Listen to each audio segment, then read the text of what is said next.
The Secret of Success. In every chapter of this book, mention is made of the money-making secret that has made fortunes for the exceedingly wealthy men whom I have carefully analyzed over a long period of years. The secret was first brought to my attention by Andrew Carnegie. The canny, lovable old Scotsman carelessly tossed it into my mind when I was but a boy.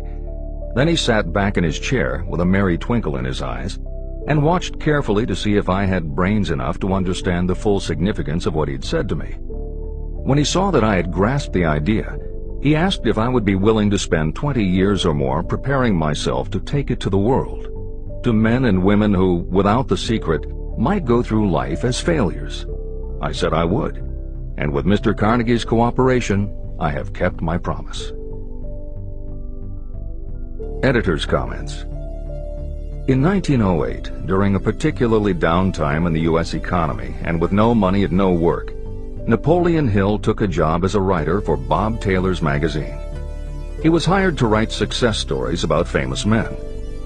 Although it would not provide much in the way of income, it offered Hill the opportunity to meet and profile the giants of industry and business, the first of whom was the creator of America's steel industry, multimillionaire Andrew Carnegie, who was to become Hill's mentor. Carnegie was so impressed by Hill's perceptive mind that following their 3-hour interview, he invited Hill to spend the weekend at his estate so they could continue the discussion. During the course of the next 2 days, Carnegie told Hill that he believed any person could achieve greatness if they understood the philosophy of success and the steps required to achieve it. "It's a shame," he said, "that each new generation must find the way to success by trial and error when the principles are really clear-cut." Carnegie went on to explain his theory that his knowledge could be gained by interviewing those who had achieved greatness and then compiling the information and research into a comprehensive set of principles. He believed that it would take at least 20 years, and that the result would be the world's first philosophy of individual achievement. He offered Hill the challenge, for no more compensation than that Carnegie would make the necessary introductions and cover travel expenses. It took Hill 29 seconds to accept Carnegie's proposal. Carnegie told him afterward that had it taken him more than 60 seconds to make the decision, he would have withdrawn the offer. For a man who cannot reach a decision promptly, once he has all the necessary facts, cannot be depended upon to carry through any decision he may make. It was through Hill's unwavering dedication that this book was eventually written. For detailed information on the life of Hill, read or listen to the audiobook of A Lifetime of Riches, the Biography of Napoleon Hill by Michael J. Ritt, Jr. and Kurt Landers. Michael Ritt worked as Hill's assistant for 10 years and was the first employee of the Napoleon Hill Foundation, where he served as executive director, secretary, and treasurer. The material in his book comes from his own personal knowledge of Hill, as well as from Hill's unpublished autobiography. That is the end of the editor's comment. This book, Think and Grow Rich, contains the Carnegie secret, a secret that has been tested by thousands, now millions of people in almost every walk of life. It was Mr. Carnegie's idea that the magic formula, which gave him a stupendous fortune, ought to be placed within reach of people who do not have the time to investigate how others had made their money. It was his hope that I might test and demonstrate the soundness of the formula through the experience of men and women in every calling. He believed the formula should be taught in all public schools and colleges. He said that if it were properly taught, it would revolutionize the entire educational system, and the time spent in school could be reduced to less than half. In Chapter 4, On Faith, you will read the astounding story of the organization of the giant United States Steel Corporation. It was conceived and carried out by one of the young men through whom Mr. Carnegie proved that his formula will work for all who are ready for it. This single application of the secret, by Charles M. Schwab, made him a huge fortune in both money and opportunity. Roughly speaking, this particular application of the formula was worth $600 million. These facts give you a fair idea of what reading this book may bring to you, provided you know what it is that you want. Editor's comment. According to one method of calculation, through inflation alone, it would take approximately $20 in 2001 to buy what $1 would have bought in 1901. However, to find the contemporary equivalent value of $600 million is not simply a matter of multiplying by the increase in the cost of living. Although there are other factors and variables in calculating buying power, even by conservative estimates, the $600 million would translate into at least $12 billion at the beginning of the 21st century. That's the end of the editor's comment. The secret was passed on to thousands of men and women who have used it for their personal benefit. Some have made fortunes with it. Others have used it successfully in creating harmony in their homes. A clergyman used it so effectively that it brought him an income of upwards of $75,000 a year, approximately $1.5 million in contemporary terms. Arthur Nash, a Cincinnati tailor, used his near-bankrupt business as a guinea pig on which to test the formula. The business came to life and made a fortune for its owners. The experiment was so unique that newspapers and magazines gave it millions of dollars worth of publicity. The secret was passed on to Stuart Austin Weir of Dallas, Texas. He was ready for it, so ready that he gave up his profession and studied law. Did he succeed? You'll read the answer in Chapter 6, Specialized Knowledge. While I was the advertising manager of the LaSalle Extension University, I had the privilege of seeing J.G. Chaplin, president of the university, use the formula so effectively that he made LaSalle one of the great extension schools of this country. The secret is mentioned no fewer than 100 times throughout this book. It has not been directly named, for it seems to work more successfully when it is merely left in sight, where those who are ready and searching for it may pick it up. That is why Andrew Carnegie passed it to me without giving me its specific name. If you are ready to put it to use, you will recognize this secret at least once in every chapter, but you will not find an explanation of how you will know if you are ready. That would deprive you of much of the benefit you will receive when you make the discovery in your own way. If you have ever been discouraged, if you have had difficulties that took the very soul out of you, if you have tried and failed, if you were ever handicapped by illness or physical affliction, the story of my own son's discovery and use of the Carnegie formula may prove to be the oasis in the desert of lost hope for which you have been searching. This secret was extensively used by President Woodrow Wilson during the World War and by President Roosevelt during the Second World War. It was passed on to every soldier in the training received before going to the front. President Wilson told me it was a powerful factor in raising the funds needed for the war. A peculiar thing about this secret is that those who acquire and use it find themselves literally swept on to success. However, as is often pointed out in this book, there is no such thing as something for nothing. The secret cannot be had without paying a price, although the price is far less than its value. Another peculiarity is that the secret cannot be given away, and it cannot be purchased for money. Unless you are intentionally searching for the secret, you cannot have it at any price. That is because the secret comes in two parts, and in order for you to get it, one of those parts must already be in your possession. The secret will work for anyone who is ready for it. Education has nothing to do with it. Long before I was born, the secret had found its way into the possession of Thomas A. Edison, and he used it so intelligently that he became the world's leading inventor, although he had only 3 months of schooling. The secret was passed on to Edwin C. Barnes, a business associate of Mr. Edison's. He used it so effectively that he accumulated a great fortune and retired from active business while still a young man. You will find his story at the beginning of the next chapter. It should convince you that riches are not beyond your reach, and that no matter where you are in life, you can still be what you wish to be. Money, fame, recognition, and happiness can be had by you if you are ready and determined to have these blessings. How do I know these things? You should have the answer before you finish this book. You may find it in the very first chapter or on the last page. While I was doing the research that I had undertaken at Andrew Carnegie's request, I analyzed hundreds of well-known men. Many of them attributed the accumulation of their vast fortunes to the Carnegie secret. Among these men were Henry Ford.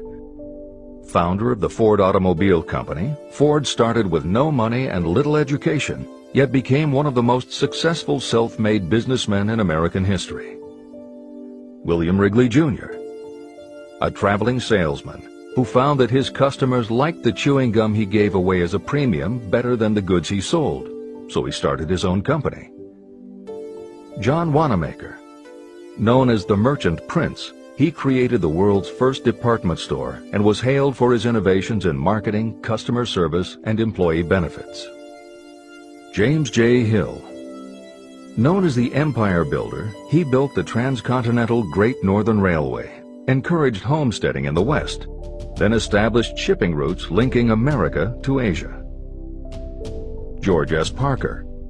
A school teacher who grew tired of fixing his students' pens, he created a new design, founded the Parker Pen Company, and turned a simple idea into a fortune. E.M. Statler. The son of a poor pastor, he started as a bellboy and worked his way up until he was able to start his own chain of Statler hotels, famous for their luxury and service with a smile. Henry L. Doherty.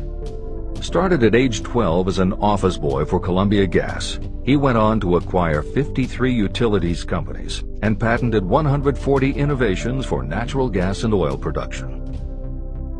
Cyrus H.K. Curtis. Starting with a small agricultural weekly, Curtis turned it into Ladies' Home Journal, created Saturday Evening Post, then assembled one of the largest newspaper empires. George Eastman. Inventor and founder of the Eastman Kodak Company, he created many of the innovations that popularized photography and transformed the motion picture industry. Charles M. Schwab.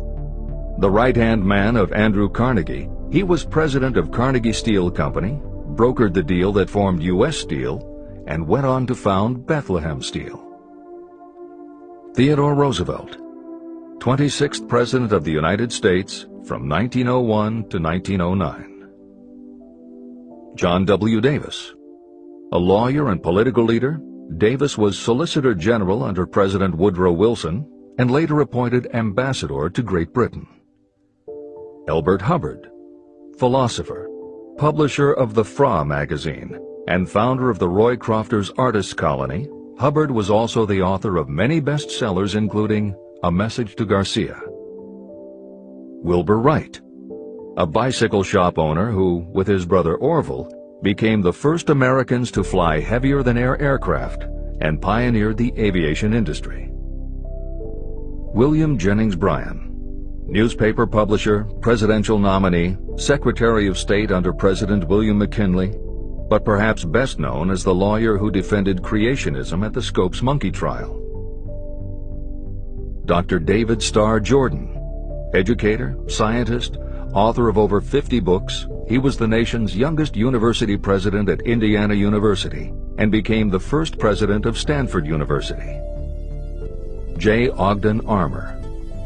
Inherited his family's meatpacking business, turned it into a conglomerate with more than 3,000 products, was an owner of the Chicago Cubs, and a director of National City Bank and American International Corporation. Arthur Brisbane. A crusading journalist and syndicated columnist, Brisbane was sought after by every major news organization and was the most read and highest-paid editorial writer of his day. Dr. Frank Gonzalez. A Chicago preacher who delivered such a powerful sermon, Philip D. Armour gave him $1 million to start the Armour Institute of Technology, of which he became president. Daniel Willard. President of the B&O Railroad for more than 30 years, he was honored by having the city of Willard, Ohio, named for him. King Gillette. A traveling salesman and born tinkerer, Gillette was trying to shave on a moving train when he came up with the idea of the safety razor, which became the foundation of a corporate giant. Ralph A. Weeks. President of International Correspondence Schools, Weeks helped finance Napoleon Hill's Intra-Wall Institute, established to educate and rehabilitate prison inmates. Judge Daniel T. Wright, instructor at Georgetown Law School, where Napoleon Hill was studying when Bob Taylor's magazine gave him the assignment to write a profile of Andrew Carnegie. John D. Rockefeller. With $1,000 in savings plus another $1,000 borrowed from his father, he started a kerosene company which he grew into the giant Standard Oil and one of the world's greatest fortunes. Thomas A. Edison. Inventor and entrepreneur, he perfected the electric light bulb, the phonograph, the motion picture camera, and owned the rights to more than 1,000 patented inventions. Frank A. Vanderlip. A poor boy who became a journalist, social reformer, and self-made millionaire, he was president of the National City Bank, now Citibank, and Assistant Secretary of the Treasury. F.W. Woolworth. A clerk in a general store, he pioneered the idea of fixed-price selling and self-service and forever changed retail selling with a chain of Woolworth 5 and 10 cent stores. Colonel Robert A. Dollar.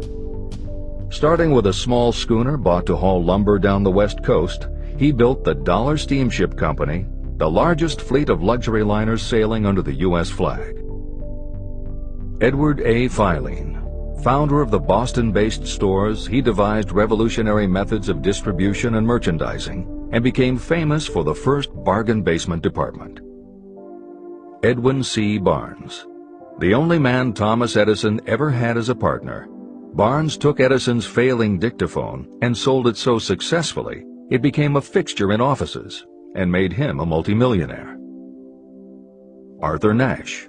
A Cincinnati tailor who used his bankrupt business as a guinea pig for the Carnegie Secret and was so successful the newspapers made him famous as Golden Rule Nash.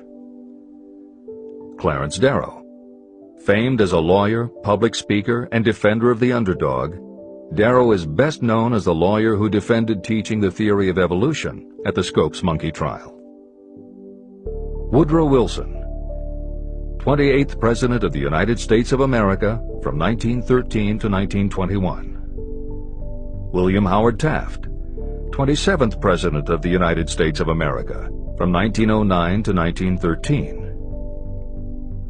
Luther Burbank, world-renowned horticulturalist who introduced over 800 varieties of new plants in his effort to improve the quality of plants and thereby increase the world's food supply. Edward W. Bok. Although he had only 6 years schooling, by the age of 20 he was editor of Ladies' Home Journal, which he helped to build into the world's most widely circulated magazine. Frank A. Munsey, a telegraph operator who quit to launch Argosy magazine, then parlayed his fortune into a newspaper empire that included the Washington Times and the New York Herald. Elbert H. Gary, chairman of U.S. Steel, at the time the largest corporation in the world, Gary spearheaded the construction of its first major project, the Gary Works Steel Plant, and the city of Gary, Indiana.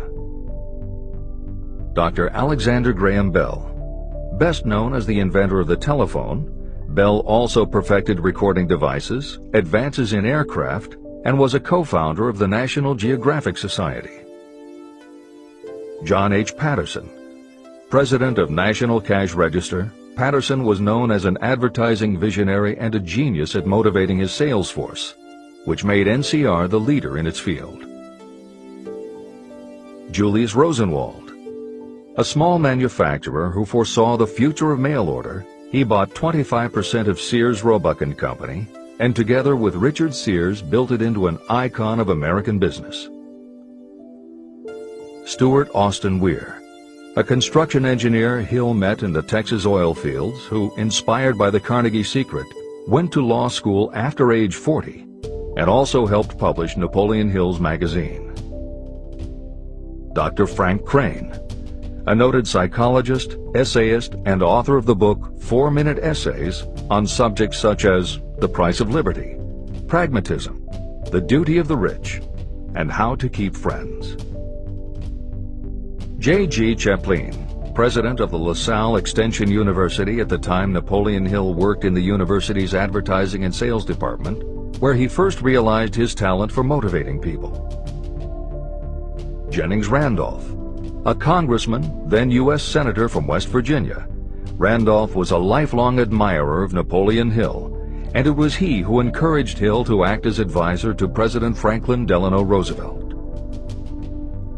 These names represent a small fraction of well-known Americans whose achievements, financial and otherwise, prove that those who understand and apply the Carnegie secret reach high positions in life. Editor's comment. As Napoleon Hill says, the preceding list includes only some of the more than 500 multimillionaires and extraordinarily successful individuals whom Napoleon Hill interviewed prior to writing Think and Grow Rich. It does not include the equally impressive list of people he came in contact with after the publication, nor does it include the names of those who did not have the opportunity to meet Napoleon Hill personally, but who attribute their success to having read this book. It is said that Napoleon Hill and Think and Grow Rich have made more millionaires than any other person in history. It might equally well be said that Napoleon Hill inspired more motivational experts than any other man in history. It is practically impossible to find a motivational speaker who does not draw upon Hill's work. His influence can be seen in the writings of his early peers, Dale Carnegie and Norman Vincent Peale. Later, successful authors and speakers such as W. Clement Stone, Og Mandino, and Earl Nightingale either worked directly with Napoleon Hill or with the Napoleon Hill Foundation. Echoes of Hill's principles can also be found in books by people as diverse as Wally Famous Amos, Mary Kay Ash, Ken Blanchard, Adelaide Bry, Chicken Soup for the Soul authors Jack Canfield and Mark Victor Hansen, Debbie Fields, Shakti Gawain, John Gray, Susan Jeffers, Bruce Jenner, Charlie Tremendous Jones, Tommy Lasorda, Art Linkletter, Joan London, Dr. Maxwell Maltz, James Redfield, Dr. Bernie Siegel, Jose Silva, Brian Tracy, Lillian Vernon, and Dennis Waitley. Stephen Covey, author of The 7 Habits of Highly Effective People, has often spoken of the influence of Napoleon Hill. Anthony Robbins, arguably the most successful motivational author and speaker at the beginning of the 21st century, has acknowledged Napoleon Hill as a personal hero. That is the end of the editor's comment. I have never known anyone who was inspired to use the Carnegie secret who did not achieve noteworthy success. On the other hand, I have never known anyone to distinguish themselves or to accumulate riches of any consequence without possession of the secret. From these two facts, I draw the conclusion that the secret is more important for self-determination than anything you receive through what is popularly known as education. Somewhere, as you read, the secret will jump from the page and stand boldly before you, if you are ready for it. When it appears, you will recognize it. Whether you receive the sign in the first chapter or the last, stop for a moment when it presents itself, and make a note of the time and place. You will want to remember, because it will mark the most important turning point of your life. Remember, too, as you go through the book, that it deals with facts and not with fiction.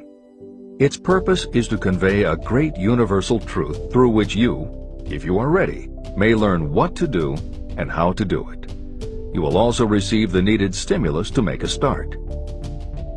As a final word of preparation, may I offer one brief suggestion which may provide a clue how the Carnegie secret may be recognized? It is this: achievement and all earned riches have their beginning in an idea. If you are ready for the secret, you already possess one half of it. Therefore, you will recognize the other half the moment it reaches your mind. Editor's comments. Unlike much of the business and motivational literature available, Think and Grow Rich is not written for readers to skip around from chapter to chapter, taking a concept here and an idea there to solve the problem of the moment. This book is written as a carefully integrated whole, to be read in its entirety, from beginning to end. Concepts that are introduced in one chapter recur in other chapters where their meaning and significance rely upon the reader having already assimilated the earlier knowledge. The chapters are designed to build upon one another in such a way that every word is to be read, every idea is to be considered, and every concept is to be understood and absorbed. Think and Grow Rich is often called the first philosophy of personal achievement, and a philosophy is more than a collection of solutions to business problems. A philosophy is a system of principles that will guide your thoughts and actions, and provide you with a code of ethics and a standard of values. Think and Grow Rich will not just change what you think, it will literally change the way you think. In preparing this new and updated edition, every aspect of Think and Grow Rich has been analyzed to ensure its relevance to the current business climate. In those instances where material might be considered dated or out of step with contemporary practices, the original text has been updated or augmented with relevant new material. A hallmark of the original edition of Think and Grow Rich is that in every chapter Napoleon Hill cites real-life examples based on his own first-hand knowledge of America's most successful self-made multimillionaires. In this edition, every one of Hill's stories has been retained, and the editors have added contemporary examples and modern parallels which clearly demonstrate that Hill's principles are as up-to-date as today and still guiding those who succeed. In addition to contemporary examples, where the editors felt it would be of interest to the reader, we have included marginal notes that provide relevant information about recent developments. Where applicable, we have also suggested books or other materials that complement various aspects of Napoleon Hill's philosophy. On a more technical note, the editors have approached the written text as we would that of a living author. When we encountered what modern grammarians would consider run-on sentences, outdated punctuation, or other matters of form, we opted for contemporary usage. Those readers familiar with earlier editions will note that the chapter numbers have been changed in this edition. Originally, Think and Grow Rich began with an unnumbered chapter, a word from the author. In this edition, that text appears as Chapter 1 and is renamed The Secret of Success. The chapters that follow are renumbered sequentially and proceed in their original order. The chapter that was previously titled The Mystery of Sex Transmutation has been retitled Sexuality, Charisma and Creativity, and the text has been restructured and annotated to reflect the role of women in contemporary society. All editorial commentary is clearly set off in a font and style that is different from the original text. This is the end of the editor's comments. Chapter 2. Thoughts Are Things. The man who thought his way into partnership with Thomas A. Edison. Truly, thoughts are things, and powerful things, when they are mixed with definiteness of purpose, persistence, and a burning desire for their translation into riches or other material objects. Some years ago, Edwin C. Barnes discovered how true it is that you really can think and grow rich. His discovery did not come about at one sitting. It came little by little, beginning with a burning desire to become a business associate of the great Thomas Edison. One of the chief characteristics of Barnes' desire was that it was definite. He wanted to work with Edison, not for him. Pay close attention to the story of how he turned his desire into reality, and you'll have a better understanding of the principles that lead to riches. When this desire, or this thought, first flashed into his mind, he was in no position to act upon it. Two problems stood in his way. He did not know Mr. Edison, and he did not have enough money to buy a train ticket to West Orange, New Jersey, where the famed Edison Laboratory was located. These problems would have discouraged the majority of people from making any attempt to carry out the desire. But his was no ordinary desire. The Inventor and the Tramp. Edwin C. Barnes presented himself at Mr. Edison's laboratory and announced that he had come to go into business with the inventor. Years later, in speaking about that first meeting, Mr. Edison said about Barnes, He stood there before me looking like an ordinary tramp, but there was something in the expression of his face which conveyed the impression that he was determined to get what he had come after. I had learned from years of experience with men that when a man really desires a thing so deeply that he is willing to stake his entire future on a single turn of the wheel in order to get it, he is sure to win. I gave him the opportunity he asked for, because I saw he had made up his mind to stand by until he succeeded. Subsequent events proved that no mistake was made. It could not have been the young man's appearance that got him his start in the Edison office. That was definitely against him. It was what he thought that counted. Barnes did not get his partnership with Edison on his first interview. What he did get was a chance to work in the Edison offices at a very nominal wage. Months went by. Nothing happened to bring nearer the goal that Barnes had set as his definite major purpose. But something important was happening in Barnes' mind. He was constantly intensifying his desire to become the business associate of Edison. Psychologists have correctly said, when one is truly ready for a thing, it puts in its appearance. Barnes was ready for a business association with Edison, and he was determined to remain ready until he got what he was seeking. He did not say to himself, well, what's the use? I guess I'll change my mind and try for a salesman's job. But he did say, I came here to go into business with Edison, and I'll accomplish my goal if it takes the remainder of my life. He meant it. What a different story people would tell if only they would adopt a definite purpose and stand by that purpose until it had time to become an all-consuming obsession. Maybe young Barnes did not know it at the time, but his bulldog determination and his persistence in focusing on a single desire was destined to mow down all opposition and bring him the opportunity he was seeking. When the opportunity came, it appeared in a different form and from a different direction than Barnes had expected. That is one of the tricks of opportunity. It has a sly habit of slipping in by the back door, and often it comes disguised in the form of misfortune or temporary defeat. Perhaps this is why so many people fail to recognize opportunity. Mr. Edison had just perfected a new device, known at that time as the Edison dictating machine. His salesmen were not enthusiastic about the machine.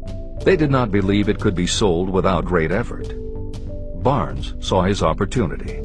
It had crawled in quietly, hidden in a queer-looking machine that interested no one but Barnes and the inventor.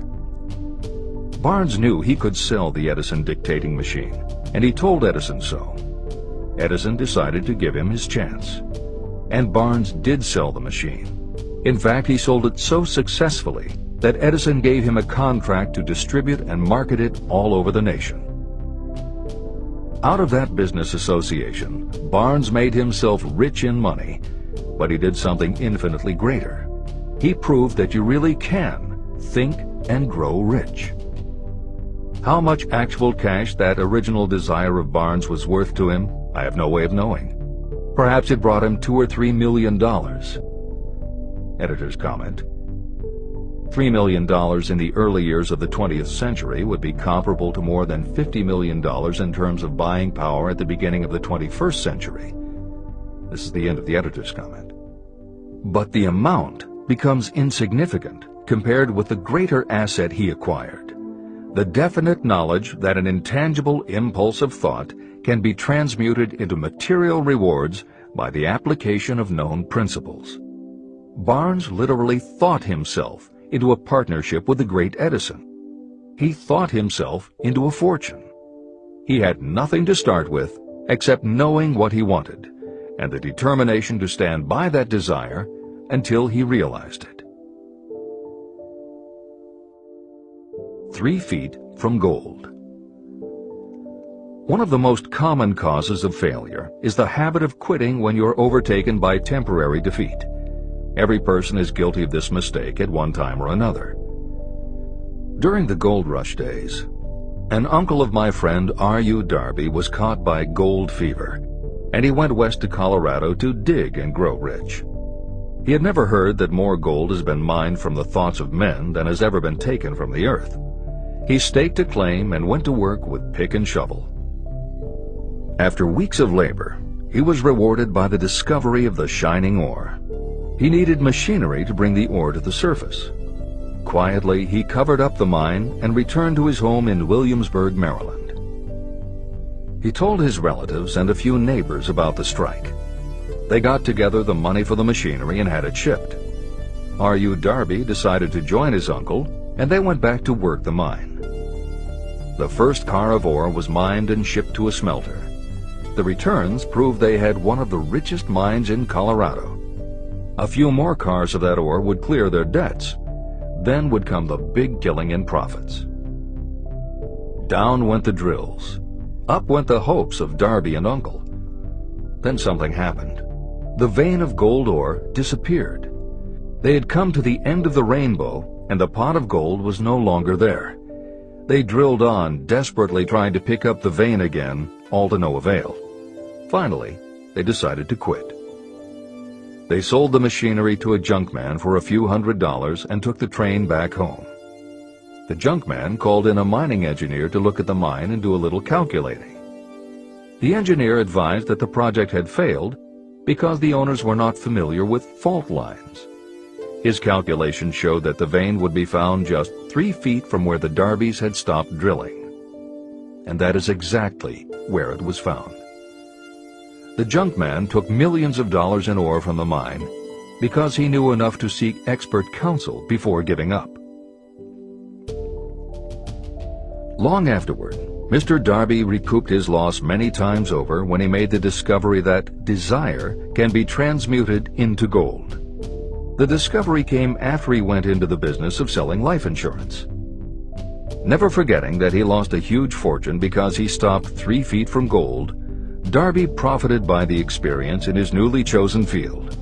He simply said to himself, "I stopped 3 feet from gold, but I will never stop because men say no when I ask them to buy insurance." Darby became one of a small group of men who sell over $1 million in life insurance annually.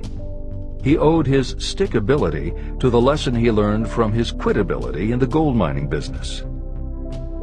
Before success comes in anyone's life, that person is sure to meet with much temporary defeat, and perhaps some failure.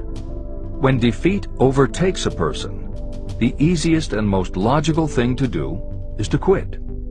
That is exactly what the majority of people do.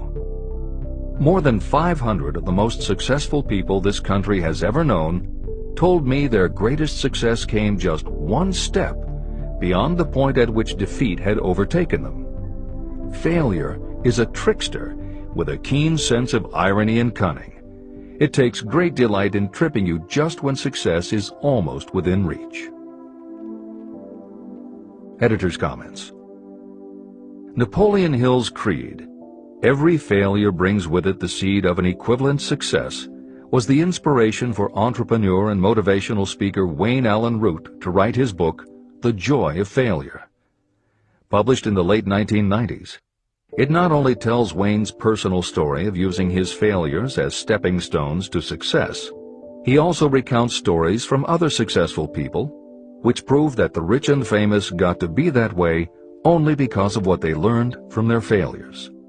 People such as Jack Welch, the hugely successful CEO of General Electric, who early in his career failed dramatically when a plastics plant for which he was responsible blew up.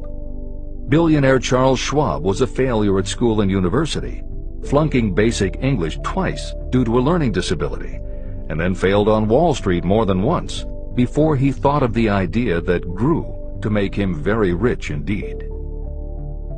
Sylvester Stallone, Bruce Willis, Oprah Winfrey, Bill Clinton, Stephen Jobs, Donald Trump, and a host of other equally well-known achievers all had to fail in order to learn the lessons that ultimately made them successes.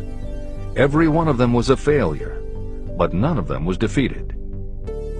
Charles F. Kettering, who patented more than 200 inventions including the automobile ignition, the spark plug, Freon for air conditioners, and the automatic transmission, said, "From the time a person is 6 years old until he graduates from college, he has to take 3 or 4 examinations a year. If he flunks once, he is out.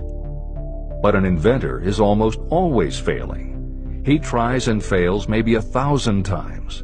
If he succeeds once, then he's in. These two things are diametrically opposite. We often say that the biggest job we have is to teach a newly hired employee how to fail intelligently. We have to train him to experiment over and over and to keep on trying and failing until he learns what will work. Failures are just practice shots. This is the end of the editor's comment. A 50-cent lesson in persistence. Shortly after Mr. Darby received his degree from the University of Hard Knocks, he witnessed something that proved to him that no does not necessarily mean no. One afternoon, he was helping his uncle grind wheat in an old-fashioned mill. The uncle operated a large farm on which a number of sharecropper farmers lived.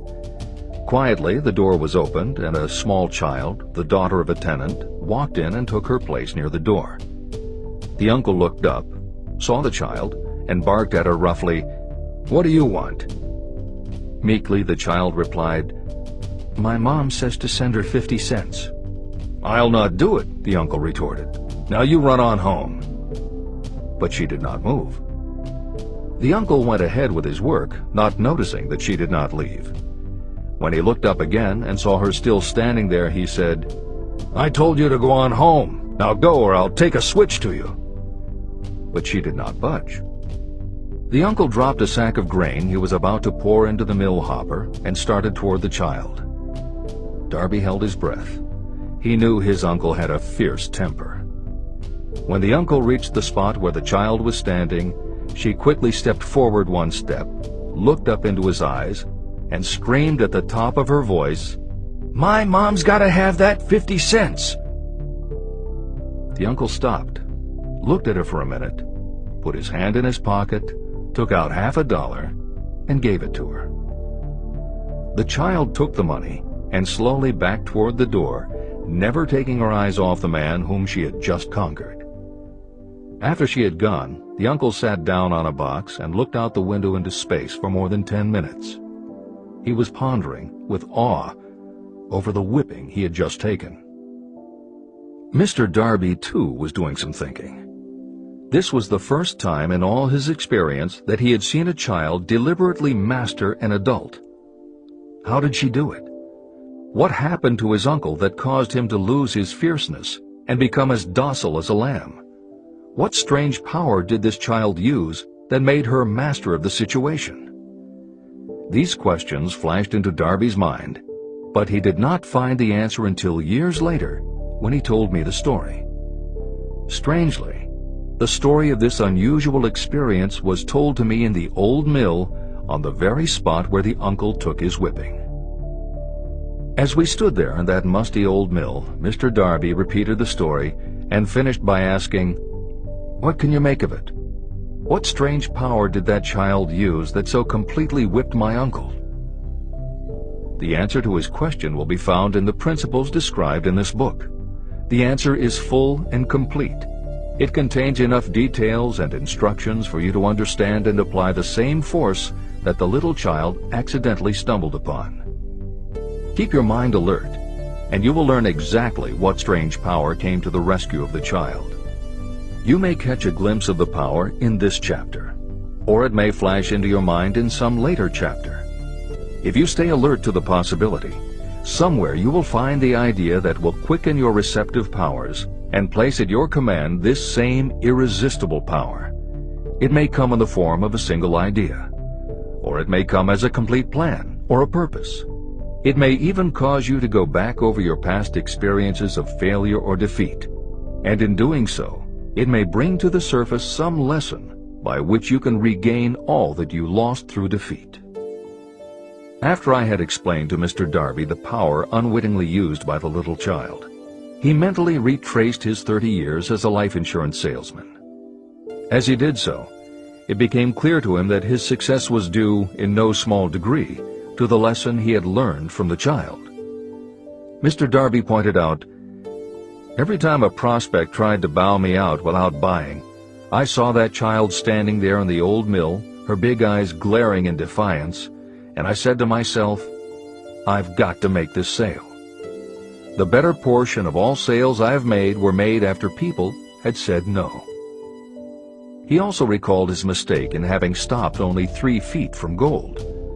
But, he said, that experience was a blessing in disguise. It taught me to keep on keeping on, no matter how hard the going may be. A lesson I needed to learn before I could succeed in anything. Mr. Darby's experiences were commonplace and simple enough, yet they held the answer to his destiny in life. In fact, to him the experiences were as important as life itself, and he was able to profit from these 2 important experiences because he analyzed them and found the lesson they taught. But what if you don't see the events of your life as being experiences of such profound significance? And what about the young person who doesn't yet have even minor failures to analyze? Where and how will they learn the art of converting defeats into the stepping stones to opportunity? That is exactly why this book was written, to answer those questions. To convey my answer, I have constructed 13 principles. These principles work individually or together as catalysts. The specific answer that you are looking for may already be in your own mind. Reading these principles may be the catalyst that causes your answer to suddenly come to you as an idea, a plan, or a purpose. One sound idea is all you need to achieve success. These 13 principles contain the best and most practical ways and means of creating ideas. Success consciousness. Before I go any further in the description of these principles, you should know this.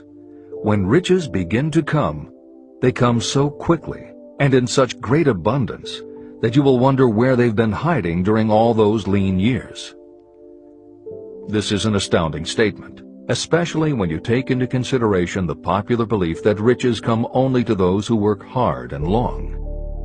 When you begin to think and grow rich, you will observe that riches begin with a state of mind, with definiteness of purpose, with little or no hard work. What you need to know now is how to acquire the state of mind that will attract riches. I spent 25 years researching the answer to that question, because I too wanted to know how wealthy men become that way. What you will learn is that as soon as you master the principles of this philosophy and begin to apply those principles, your financial status will begin to improve. Everything you touch will begin to transmute itself into an asset for your benefit. Impossible? Not at all. One of the main weaknesses the average person suffers is too much familiarity with the word impossible. We know all the rules that will not work. We know all the things that cannot be done. This book was written for those who seek the rules that have made others successful and are willing to stake everything on those rules. Success comes to those who become success conscious. Failure comes to those who allow themselves to become failure conscious. The object of this book is to help you learn the art of changing your mind from failure consciousness to success consciousness. Another weakness is the habit of measuring everything and everyone by your own impressions and beliefs. Some of you reading this will have trouble believing that you can think and grow rich because your thought habits have been steeped in poverty, misery, failure, and defeat. This kind of thinking reminds me of the story about the man who came from China to study at the University of Chicago. One day, President Harper met this young man on campus and stopped to chat with him for a few minutes. He asked what had impressed him as being the most noticeable characteristic of the American people. "Why," the student exclaimed, "the unusual shape of your eyes." It's all a matter of perspective and habit. The same is true of your belief in what a person can achieve. If you have formed the habit of seeing life only from your own perspective, you may make the mistake of believing that your limitations are in fact the proper measure of limitations. The impossible Ford V8 motor. When Henry Ford decided to produce his famous V8 motor, he chose to build an engine with the entire 8 cylinders cast in one block. Ford instructed his engineers to produce a design for the engine. The design was drawn up on paper, but the engineers agreed to a man that it was simply impossible to cast an 8-cylinder engine block in one piece. Ford said, "Produce it anyway." But they replied, "It's impossible." "Go ahead," Ford commanded, "and stay on the job until you succeed, no matter how much time is required." So the engineers went ahead. 6 months went by. Nothing happened. Another 6 months passed, and still nothing. The engineers tried every conceivable plan to carry out the orders, but the thing seemed out of the question. Impossible. At the end of the year, Ford again checked with his engineers, and again they told him they had found no way to carry out his orders. "Go right ahead," said Ford. "I want it, and I'll have it." They went ahead. And then, as if by a stroke of magic, the secret was discovered. The Ford determination had won once more. Henry Ford was a success because he understood and applied the principles of success. One of these principles is desire, knowing clearly what you want. Remember this Ford story as you continue reading this book. Pick out the lines in which the secrets of his stupendous achievement have been described. If you do this, if you can put your finger on those particular principles that made Henry Ford rich, you may equal his achievements in almost any calling for which you are suited. Editor's comments. To those readers who may interpret Ford's actions as nothing more than obstinacy, the editors would point out that he was employing a technique that has become a common part of strategic planning in many industries, including aerospace, computers, medicine, and the military. When launching large, complicated, long-term projects, the planners often know that at certain points along the way, they will need components that simply do not yet exist. The fact that at the beginning there is no way to get from A to B does not deter them. There are many parts of the project they can get started on now, and they just assume that by the time they get to the point where they will need a technology or a device, they will have solved the problem of making it. And they have been proven right time and again. Stated simply, the technique is to clearly know what you want to accomplish, have faith in your ability to do it, and persist until you have accomplished your goal. This is the end of the editor's comments. Why you are the master of your fate. When the famed English poet William Henley wrote the prophetic lines, "I am the master of my fate, I am the captain of my soul," he should have informed us that the reason we are the masters of our fate, the captains of our souls, is that we have the power to control our thoughts. He should have told us that it is because in some way our brains become magnetized with the dominating thoughts that we hold in our minds. And it is as though our magnetized minds attract to us the forces, the people, and the circumstances of life that are in sync with our dominating thoughts. He should have told us that before we can accumulate riches in great abundance, we must magnetize our minds with intense desire for riches. That we must become money conscious until the desire for money drives us to create definite plans for acquiring it. But being a poet, Henley contented himself by stating a great truth in poetic form, leaving those who followed him to interpret the philosophical meaning of his lines. Little by little, the truth has unfolded itself, until I have come to know with certainty that the principles described in this book hold the secret of mastery over our economic fate. Principles that can change your destiny. We are now ready to examine the first of these principles. And as we do, I ask you to maintain a spirit of open-mindedness. Remember as you read that these principles are not my invention, nor are they the invention of any one person. These principles have worked for literally millions of people. You too can put them to work for you and your own enduring benefit. You will find it easy, not hard to do. Some years ago, I delivered the commencement address at Salem College in Salem, West Virginia. I emphasized with so much intensity the need to have a burning desire that one of the members of the graduating class became completely convinced and made it a cornerstone of his own philosophy. That young man became a congressman and an important factor in President Franklin D. Roosevelt's administration. He wrote me a letter in which he so clearly stated his opinion of the principle of desire outlined in the next chapter that I have chosen to publish his letter as an introduction to that chapter. It gives you an idea of the rewards to come. My dear Napoleon, my service as a member of Congress having given me an insight into the problems of men and women, I am writing to offer a suggestion which may become helpful to thousands of worthy people. In 1922, you delivered the commencement address at Salem College when I was a member of the graduating class. In that address, you planted in my mind an idea which has been responsible for the opportunity I now have to serve the people of my state, and will be responsible, in a very large measure, for whatever success I may have in the future. I recall, as though it were yesterday, the marvelous description you gave of the method by which Henry Ford, with but little schooling, without a dollar, with no influential friends, rose to great heights. I made up my mind then, even before you had finished your speech, that I would make a place for myself, no matter how many difficulties I had to surmount. Thousands of young people will finish their schooling this year and within the next few years. Every one of them will be seeking just such a message of practical encouragement as the one I received from you. They will want to know where to turn, what to do to get started in life. You can tell them, because you have helped to solve the problems of so many, many people. There are thousands of people in America today who would like to know how they can convert ideas into money.